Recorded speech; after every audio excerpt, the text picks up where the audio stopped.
Hello everyone, how are you? I hope you're fine and you're most welcome in 12th English crash course. Dear students, as you know that we completed study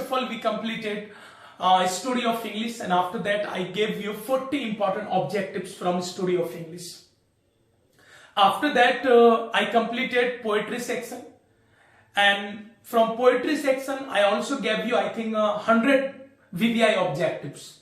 Same as we completed prose section. So in this video lecture I'm gonna give you 100 important objectives from prose section. तो आज के class में हम लोग pros section से 100 जो है VBI objectives को देखेंगे. याद रहे, स्टडी ऑफ इंग्लिश का सब्जेक्टिव पोर्शन को पढ़ाने के बाद मैंने उसके ऑब्जेक्टिव पोर्शन को भी आप लोगों को पढ़ाया. 40 मोस्ट इंपॉर्टेंट ऑब्जेक्टिव्स को पढ़ाया मैंने स्टडी ऑफ इंग्लिश का. उसी तरह पोएट्री सेक्शन का सब्जेक्टिव को पढ़ाने के बाद फिर पोएट्री सेक्शन से 100 VBI ऑब्जेक्टिव्स को मैंने आप लोगों को दिया. प्रोज सेक्शन भी मैंने प्रोज सेक्शन का सब्जेक्टिव को मैं पढ़ा चुका हूं. आज के क्लास में आप लोगों को प्रोज सेक्शन से 100 VBI ऑब्जेक्टिव्स देने वाला हूं. जी हां, इसी के साथ आपका बुक पोर्शन कंप्लीट हो जाएगा. याद रहे, 12th इंग्लिश के लिए आपको बुक पोर्शन में 3 चीजों को पढ़ना है, 3 सेक्शन को. एक आपको स्टोरी ऑफ इंग्लिश पढ़ना है जो हम लोग पढ़ चुके हैं, सब्जेक्टिव ऑब्जेक्टिव दोनों हो चुका है. दूसरा आपको पोएट्री सेक्शन पढ़ना है. पोएट्री सेक्शन का भी सब्जेक्टिव और ऑब्जेक्टिव दोनों हो चुका है. तीसरा हमारा प्रोज सेक्शन है. प्रोज सेक्शन का सब्जेक्टिव पोर्शन हम लोग पढ़ चुके हैं, तो प्रोज सेक्शन का हम लोग ऑब्जेक्टिव पोर्शन को आज देखेंगे. हम लोग प्रोज सेक्शन में टोटल 11 चैप्टर्स हैं, लेकिन ये क्रैश कोर्स है इसलिए हमने केवल 5 चैप्टर्स को देखा. लेकिन आज जो ऑब्जेक्टिव होने जा रहा है, ये ऑब्जेक्टिव आपका जो 11 चैप्टर है प्रोज सेक्शन, टोटल चैप्टर से मोस्ट VBI जो प्रश्न है, क्वेश्चन है, मोस्ट VBI जो ऑब्जेक्टिव्स है, मैं उसको लेकर आपके समक्ष आया हूं. आज का क्लास बहुत ज्यादा इंटरेस्टिंग होने जा रहा है. आज का क्लास बहुत ही ज्यादा इंपॉर्टेंट होगा. अगर आप चाहते हैं कि बोर्ड एग्जाम में बेहतर स्कोर करें, बेहतर रिजल्ट लाएं, तो सब्जेक्टिव के साथ साथ ऑब्जेक्टिव पोर्शन को भी आपको देखना होगा. आइए विदाउट डिले हम लोग स्टार्ट करते हैं, जानना शुरू करते हैं प्रोज सेक्शन का ऑब्जेक्टिव पोर्शन को. आपके स्क्रीन पर सबसे पहला प्रश्न है, डैश वॉज मोर और स्पिरिचुअल देन अ पॉलिटिशियन. मतलब डैश जो है पॉलिटिशियन से ज्यादा स्पिरिचुअल लीडर थे. तो कौन राजनेता से ज्यादा आध्यात्मिक नेता थे? कमेंट्स बॉक्स पर इसका आंसर आप भेज सकते हो. नहीं तो याद रहे कि राजनेता से ज्यादा आध्यात्मिक नेता कौन थे? जी हां, आपका आंसर होगा मोहनदास करमचंद गांधी, अर्थात महात्मा गांधी. तो याद रहे, महात्मा गांधी जो है वो पॉलिटिशियन से ज्यादा स्पिरिचुअल लीडर थे. याद रखेंगे. चलिए, हमारा अगला जो है प्रश्न आपके समक्ष है. मैं चाहूंगा कि मेरा उत्तर देने से पहले आप लोग अपना आंसर भेजो. देखते हैं कौन कितना सही आंसर कर पाते हैं. अगला हमारा प्रश्न है, which civilization is not beaten in the world. वह कौन ऐसी सभ्यता है जो दुनिया में पीछे नहीं है, हारा नहीं है, बर्बाद नहीं हुआ, किसी दूसरे से पीछे नहीं है? Of course Indian civilisation. क्या हो जाएगा? इंडियन. तो आंसर होगा इंडियन सिविलाइजेशन, भारतीय सभ्यता.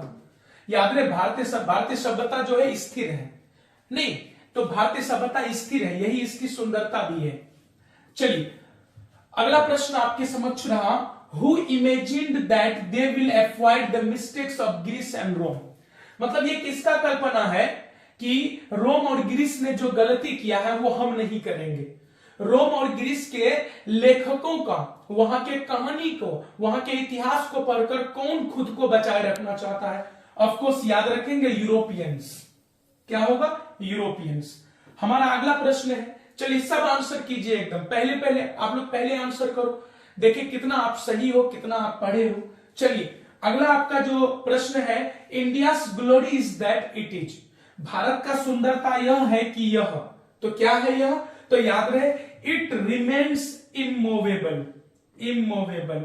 भारत का सुंदरता यह है कि यह क्या है? स्थिर है. जी हां, दुनिया का बड़ा से बड़ा सभ्यता क्या हो गया? बर्बाद हो गया, है ना, फराउज जो है एंशिएंट इजिप्ट का जो राजा फराउज था उसकी भी शक्ति चली गई, लेकिन भारत जैसा का तैसा है। कहने का मतलब यह है कि इंडिया रिमेन्स इमूवेबल, भारत जो है स्थिर है, अडिग है, यही इसकी ग्लोरी है, सुंदरता है। ये सभी क्वेश्चन इंपॉर्टेंट है, ये क्वेश्चन तो बार बार पूछा जाता है। India's glory is that it is immovable, याद रखेंगे। तो रोम और ग्रीस का कहानी पर को पढ़कर खुद को बचाने का प्रयत्न कौन करता है? यूरोपियंस कर रहा है। दुनिया में वो कौन ऐसा सभ्यता है जो किसी दूसरे से पीछे नहीं है? इंडियन सिविलाइजेशन हो जाएगा, है ना। स्पिरिचुअल लीडर किसको कहा गया? तो मोहनदास करमचंद गांधी, महात्मा गांधी, याद रखेंगे। चलिए स्क्रीनशॉट लेते जाइएगा, ठीक है। आइए आगे बढ़ते हैं हम लोग।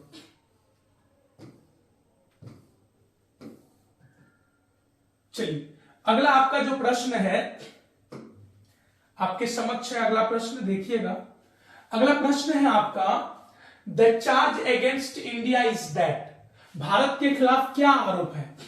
हमने चैप्टर पढ़ाया था, भारत के खिलाफ आरोप है कि भारत के लोग जो है ना, her people are so uncivilized, ignorant and स्टॉलिड।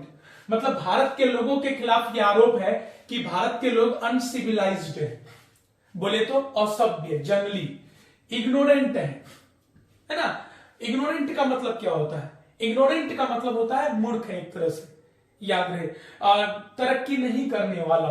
स्टॉलिड मतलब भी मूर्ख होता है, तो याद रखेंगे अनसिविलाइज्ड, इग्नोरेंट और स्टॉलिड कहा गया है ना भारत के लोगों को। ये हमारे खिलाफ आरोप है, ये याद रखेंगे इस लाइन को। अगला पॉइंट है, Gandhi dominated Indian politics during, Gandhi ने भारतीय राजनीति में खुद को निछावर कर दिया। कब से कब तक? तो याद रखेंगे 1915 टू 1948।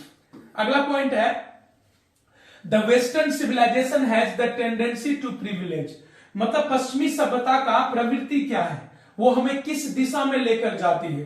तो याद रखेंगे मेटेरियलिटी की ओर, है ना, मशीन की ओर लेकर जाती है, भौतिक, है ना, भौतिकी की ओर लेकर जाती है। अगला है, इंडियन सिविलाइजेशन एलिवेट्स दैट, तो भारतीय सभ्यता किस चीज को बताती है, किस दिशा में लेके जाती है? तो मोरल बीइंग्स, इंसानियत के दिशा में लेकर जाती है। चलिए इसका भी आप लोग स्क्रीनशॉट ले लेंगे। आगे बढ़ते हैं हम लोग। अगला देखिए आपका प्रश्न है 9 नंबर में, machinery makes us slaves and we lose our, ये जो मशीनरी है, जो मशीन है, वो हमें गुलाम बना देगा और वी लूज आवर, हम खो देंगे अपना क्या? तो याद रखेंगे मोरल फाइबर। मोरल फाइबर का मतलब क्या होता है? चरित्र। हमारे पूर्वजों ने क्या कहा कि हमें मशीन के पीछे नहीं भागना है। अगर हम मशीन के पीछे भागेंगे तो हम अपने चरित्र को खो देंगे। तो machinery makes us slave and we lose our moral fibre, ये हो जाएगा आपका आंसर। चलिए अगला प्रश्न देखिए, 10 नंबर में फोकस कीजिएगा। Modern civilisation is mainly the worship of, मतलब आधुनिक सभ्यता में किसकी पूजा होती है? आइडियल्स, है ना, मटेरियल्स, आर्ट्स, मटेरियल की पूजा। मटेरियल बोले तो भौतिक की, अर्थात मशीन की पूजा। आधुनिक सभ्यता में किसकी पूजा होती है? मटेरियल की। बी हो जाएगा आपका आंसर, ठीक है। अगला देखिए आपका प्रश्न है, Indian civilisation and culture is written by, Indian civilisation and culture को लिखा कौन? जाकिर हुसैन, कमला दास, महात्मा गांधी, रविन्द्रनाथ टैगोर। ऑफकोर्स आपका आंसर होगा महात्मा गांधी, सी। चलिए अगला प्रश्न है, modern civilisation is based on, ये जो आधुनिक सभ्यता है ये किस पर आधारित है ना? तो याद रहे मेटेरियलिज्म के ऊपर, भौतिकता या है ना भौतिकवाद के ऊपर, मशीन के ऊपर टिका हुआ है। बी हो जाएगा। अगला पॉइंट है, माई experiment with truth is, my experiment with truth है क्या? तो याद रहे एक किताब है गांधी जी का, गांधी जी का जीवित मतलब आत्मकथा है वो, याद रखेंगे ऑटोबायोग्राफी हो जाएगा। क्या हो जाएगा?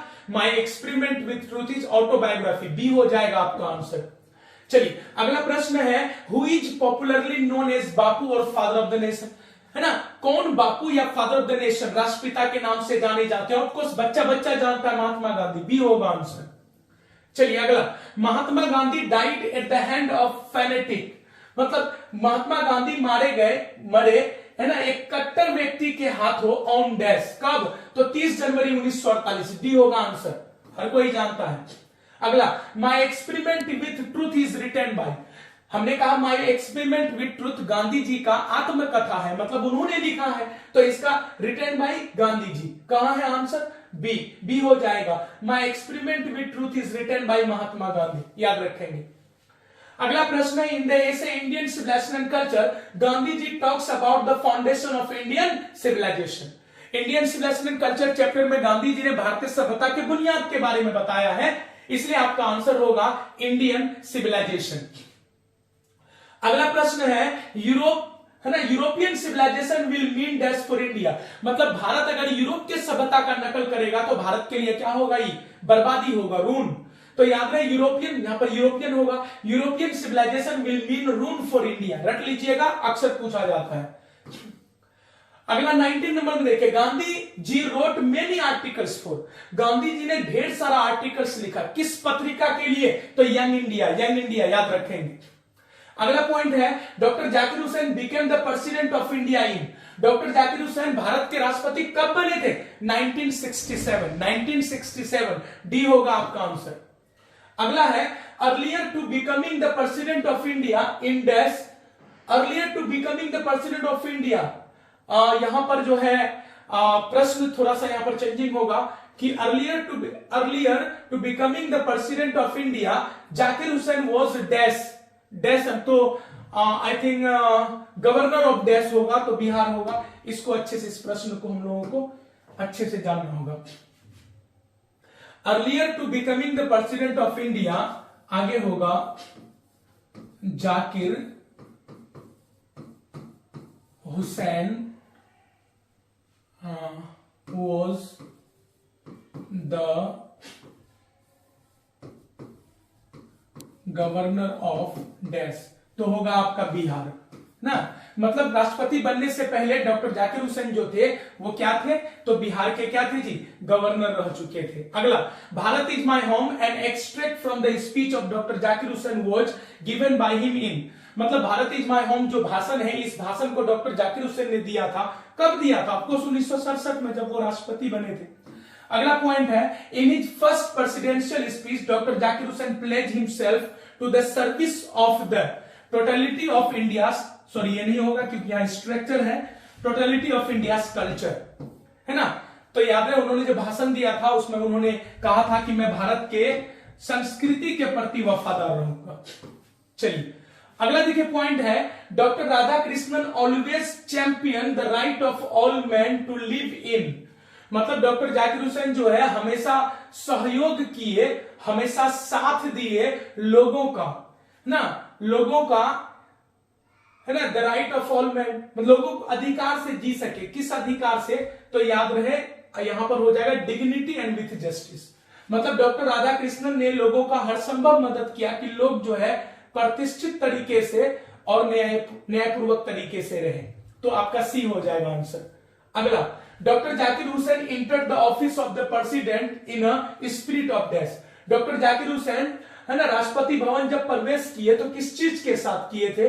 तो याद रहे है ना, प्रेफुल ह्यूमिलिटी एंड टोटल डेडिकेशन, मतलब विनम्रता और है ना समर्पण के साथ वो राष्ट्रपति भवन प्रवेश करने का एक तरह से वादा किए थे। 26 नंबर में है 26, education according to doctor Zakir Hussain is a prime instrument of national purpose, मतलब राष्ट्र का विकास के लिए, राष्ट्र के तरक्की के लिए सबसे बड़ा अगर कोई हथियार है तो वो कौन है? एजुकेशन है, याद रखेंगे, तो आपका बी हो जाएगा answer. The process of growth of national character and national है ना, the process of growth of national character is the business of education, मतलब किसी भी राष्ट्र का अगर चरित्र को बेहतर करना हो तो याद रहे एजुकेशन सबसे ज्यादा काम आता है।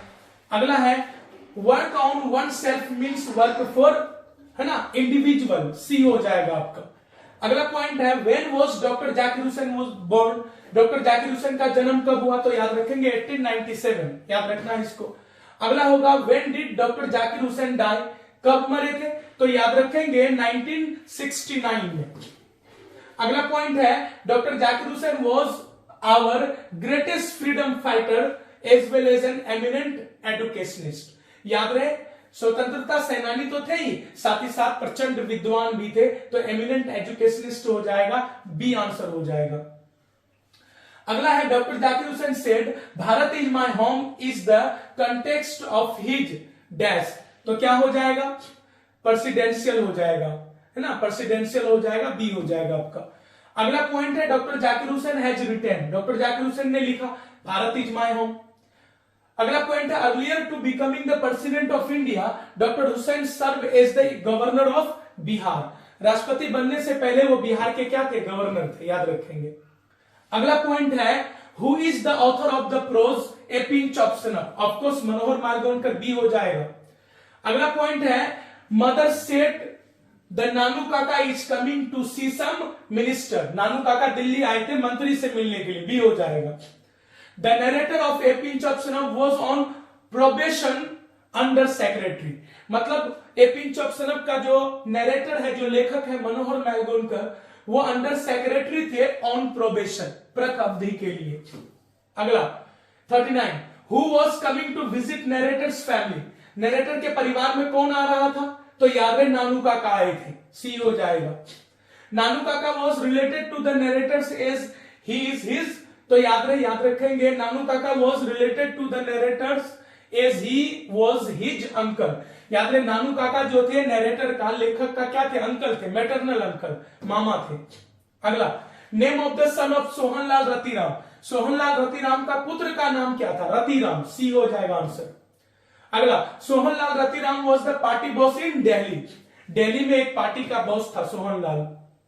अगला Nanu Kaka's meeting with Sohanlal Ratiram was क्या था, तो वेरी सक्सेसफुल, बहुत ज्यादा सक्सेसफुल रहा था। अगला the second important person Nanu Kaka had plan to meet was, सबसे पहले सोहनलाल रतिराम से मिला, उसके बाद दूसरा जो व्यक्ति था उस, है ना, उस किससे मिले, उसके बाद किससे मिले थे नानू काका, वेलफेयर मिनिस्टर, बी हो जाएगा आंसर। द न्यू रोल नानू काका गेव द नरेटर, है ना, वाज, मतलब नानू काका ने जो लेखक को जो रोल प्ले करने के लिए दिया वो कौन सा रोल था, ड्राइवर का, याद रखेंगे। सॉफर भी हो सकता है ऑप्शन में, सॉफर मतलब भी ड्राइवर। अगला Nanu Kaka manage to impress the Sikka auto dealer by demonstrating of, क्या हो जाएगा, वेल्थ, संपत्ति, मतलब नानू काका को कार लेना था तो उन्होंने अमीरी का प्रदर्शन किया था, धन का प्रदर्शन किया था, वेल्थ हो जाएगा। अगला the type of situation in which a person from time to time turns to his mother tongue, उसको लिंग्विस्टिक इमरजेंसी बोलते हैं, याद है, लिंग्विस्टिक इमरजेंसी।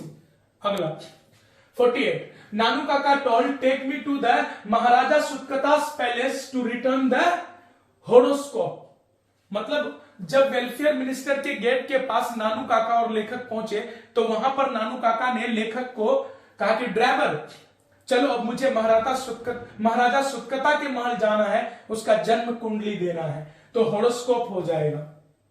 अगला a pinch of snuff is, याद रहे शॉर्ट स्टोरी है, ए हो जाएगा। अगला Manohar Malgonkar is and dash writer, तो इंडो एंग्लियन हो जाएगा, सी। अगला the writer of a pinch of snuff is, Manohar Malgonkar, C. अगला Ratiram was the son of Sohanlal Ratiram, B होगा answer. Who is the author of the prose I have a dream, I have a dream का author लेखक कौन है, of course Martin Luther King.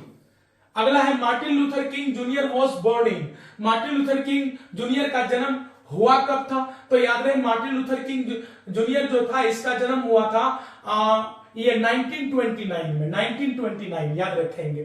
अगला Martin Luther King junior died, इसकी मृत्यु कब हुई थी, तो 1968 में हुई थी, कब हुई थी, 1968।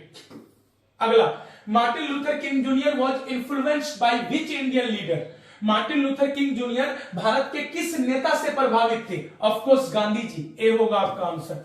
अगला which year Martin Luther King junior became the youngest person to receive Nobel prize, मतलब मार्टिन लूथर किंग जूनियर सबसे कम उम्र में नोबेल प्राइज पाने वाला व्यक्ति किस ईस्वी में बना था, 1964, क्या हो जाएगा, 1964 याद रखेंगे। अगला when did Martin Luther King junior deliver his speech I have a dream, तो याद रहे अगस्त 23 1953 में, याद रखेंगे 1953 सॉरी, ये हो जाएगा आपका अगस्त 28 1963, बी होगा आंसर। अगला if American becomes a great nation, if American America becomes a great nation, it must not overlook the problems of Negroes.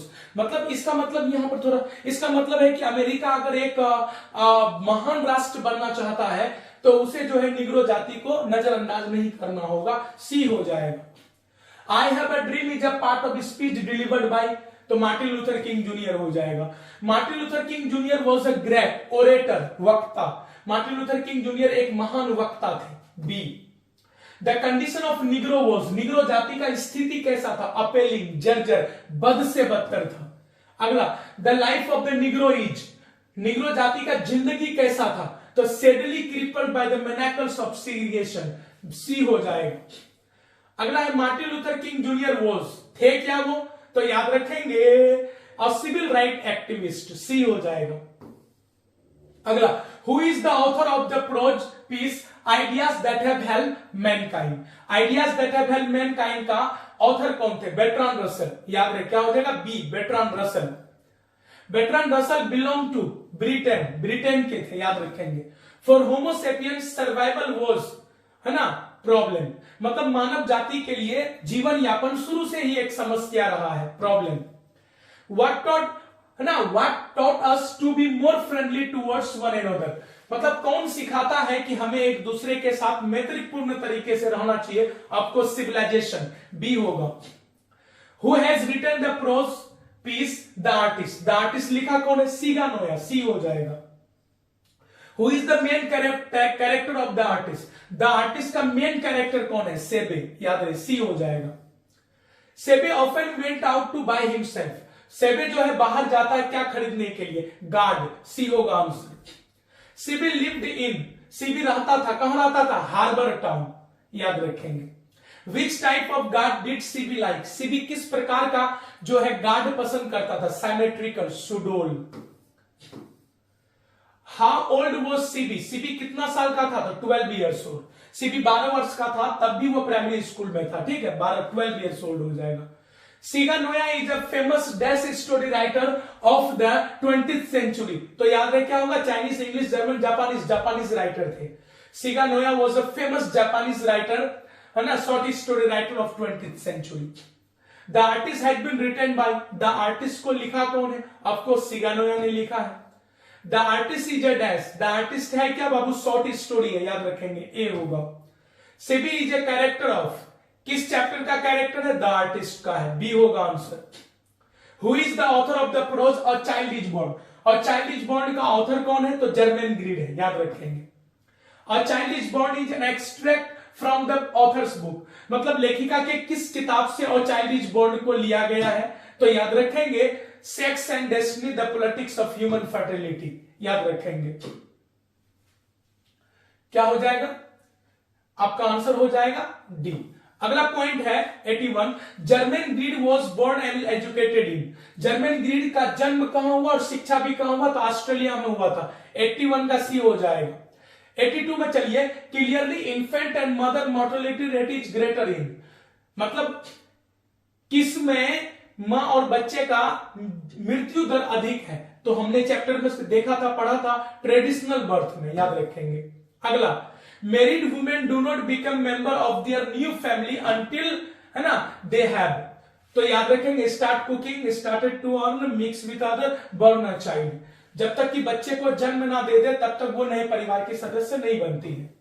अगला, a child is born is dash, a child is born क्या है, ऐसे है, A हो जाएगा answer. In Bangladesh Rupthoka is, Bangladesh में रूपठोका क्या है, तो फेरी टेल है, परियों की कहानी है। अगला, in Bangladesh children are looked after by the whole family, Bangladesh में बच्चे का देखरेख पूरा परिवार करता है, होल फैमिली हो जाएगा।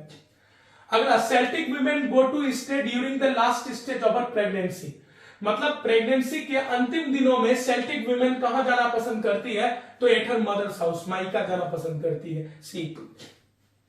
अगला है the essay how free is the press is written by, परलेस, how free is the press, how free is the press is written by Dorothy L Sayers, D हो जाएगा।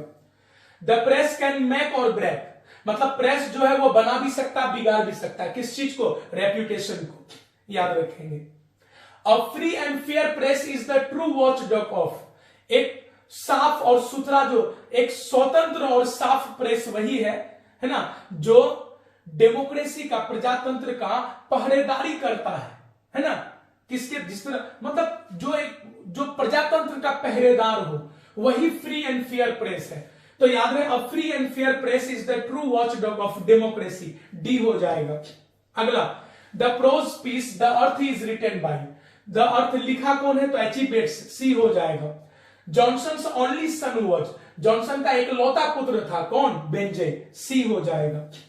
Benjy left school at the age of, Benjy ने school कब छोड़ दिया, तो 14, ए हो जाएगा, 14 वर्ष की उम्र में, ए हो जाएगा आपका। अगला है, Johnson plan for a small ceremony when Benjy was at the age of 21, Johnson ने ये प्लानिंग किया कि जब बेटा मेरा 21 वर्ष का हो जाएगा, है ना, तो उसके जन्मदिन के अवसर पर एक सेरेमनी रखा जाएगा, है ना, और उसी में उसको पासबुक दिया जाएगा। तो उन्होंने प्लानिंग किया था कि 21वें वर्ष में, जब वो 21वें वर्ष का हो जाएगा तो सेरेमनी रखा जाएगा। 95, Benjy married Florence at the age of, Benjy ने फ्लोरेंस से शादी किया किस उम्र में, तो 40 साल का जब था, याद रखेंगे, 40 हो जाएगा। The earth is a dash, the earth बाबू स्टोरी है, बी हो जाएगा। Benjy was dash, simple minded person था, डी हो जाएगा। बेंजे सिंपल माइंडेड था। The prose piece India through a traveller's eye is written by Pearl S Buck, C हो जाएगा, सी। अगला, the family doctor of Pearl S Buck belong to, Pearl S Buck का जो family doctor था वो कहां से था, इंडिया से था, सी याद रखेंगे। The god's earth and novel on China was written by, the god's earth एक किताब है जो चीन के बारे में लिखा हुआ है, किसके द्वारा लिखा गया, पर्ल एस बक। इंडिया के बारे में भी एक किताब लिखी थी, कम माई बिलव्ड, कौन लिखी थी, पर्ल एस बक। आगे, who is the writer of the prose piece a marriage proposal, a marriage proposal का राइटर कौन है, तो ऑफकोर्स एंटन चेकब, सी हो जाएगा। अगला, mister Chubuk is a dash, mister Chubuk है कौन, तो अ मैरिज प्रपोजल जब पढ़ोगे तो पता चलेगा कि मिस्टर चुबुक लैंड ऑनर है, जमींदार है। अगला, Natalia is the daughter of, Natalia किसकी पुत्री है, बेटी है, चुबुक की, ए हो जाएगा। अगला, how old is Natalia, Natalia कितने वर्ष की है, तो याद रखेंगे 25, क्या हो जाएगा, 25 वर्ष की है। आगे, who has got a heart condition with palpitations all the time, किसको दिल का एक तरह से बीमारी है ना, और हमेशा जो है वो कहता है कि ओ गॉड मेरा दिल धड़क रहा, ओ गॉड, है ना, इस तरह की बातें कौन करता है, तो लोमोव करता है। याद रहे, चुबुक और नतालिया का पड़ोसी है ये। अ मैरिज प्रपोजल इज डैश, क्या है, ड्रामेटिक स्टोरी है, स्टोरी है लेकिन ड्रामा है ये, है ना। Natalia is a character of dash, Natalia किस चैप्टर का कैरेक्टर है, तो अ मैरिज प्रपोजल। अगला है, लोमोव वॉज नतालियास, लोमोव जो है नतालिया का क्या है, तो याद रखेंगे नेबर है, क्या है, पड़ोसी है, ठीक है। तो प्रोज सेक्शन से हम लोगों ने ये सभी ऑब्जेक्टिव्स को देखा। आप सभी ऑब्जेक्टिव्स, इस सभी ऑब्जेक्टिव्स को मैं जो है आपका टेलीग्राम जो चैनल है, टेलीग्राम जो ग्रुप है, मैं उसमें सभी ऑब्जेक्टिव्स का पीडीएफ को डाल दूंगा। आप पहले ऑब्जेक्टिव लिख लेना, उसके बाद फिर इस क्लास को शुरू से अंत तक देख लेना, टोटल का आंसर कर लेना। और याद रहे, प्रोज सेक्शन का मोस्ट बीबीआई जितना ऑब्जेक्टिव्स है मैंने कलेक्ट करने का प्रयत्न किया है ना। इसको आप मेहनत कीजिए, याद कीजिए, क्योंकि ऑब्जेक्टिव में जितना अच्छा परसेंटेज आएगा, सब्जेक्टिव में भी मतलब ओवरऑल उतना अच्छा परसेंटेज आपका आएगा। चलिए बने रहिए, मिलते हैं हम लोग नेक्स्ट क्लास में, तब तक के लिए